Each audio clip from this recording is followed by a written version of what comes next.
Good evening, I'm Esther Githui-Ewart. This is Africa 54. The polls have just closed in Zambia, and the race for the presidency is too close to call. Zambians also voted Thursday to elect legislators in what has been a bruising political battle against the backdrop of lethargic growth, as weak commodity prices have hit Africa's second biggest copper producer. President Edgar Lungu and his main rival, Hakainde Hichilema, both say they are confident of outright victory. But both men could fail to garner more than 50% of the vote as required by electoral law, forcing a second round of voting. A rerun must be held within 37 days if no one succeeds. Supporters of Lungu's ruling Patriotic Front and Hichilema's United Party for National Development clashed in the run-up to the poll, forcing the Electoral Commission to suspend campaigning at one point. Now, for more news on the close presidential race in Zambia, VOA's Anita Powell joins us live via Skype from Johannesburg, South Africa.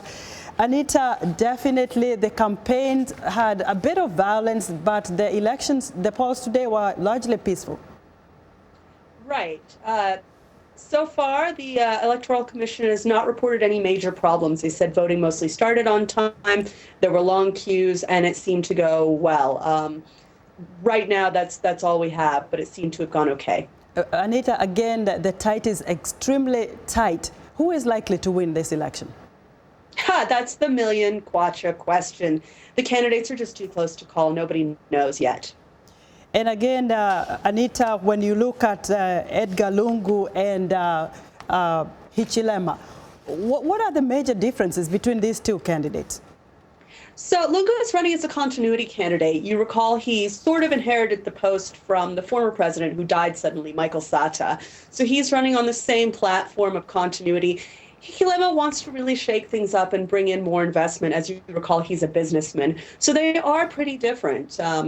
And there are two very different choices for Zambian voters. And do we know when the results are likely to be announced? So last time it took about 3 days. I think we're on track for about the same this time. And again, Anita, ruling parties in Southern Africa sometimes seem to be facing a lot of challenges, especially these days. What is really going on in the region?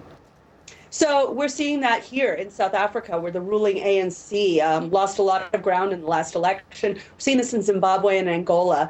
I talked to some analysts today, and they say basically these ruling parties, the liberation movements of yesteryear, are just out of touch with young voters who want change, who don't remember the war, the struggle, and they want to see more jobs, more improvements, more services. Is this the case for Zambia as well? What are the real issues that Zambians are looking forward to? So we have two big trends in Zambia, and they're both economic. One is the copper price has gone down significantly, and the other is the food price has gone up significantly amid this horrible drought. So this year has really hurt Zambians' pockets, and so they're voting based on, the economy, basically. Do you think after the results are announced, there may be some sort of violence, looking at the campaign, which was marred by violence, because the race is tight, as we said?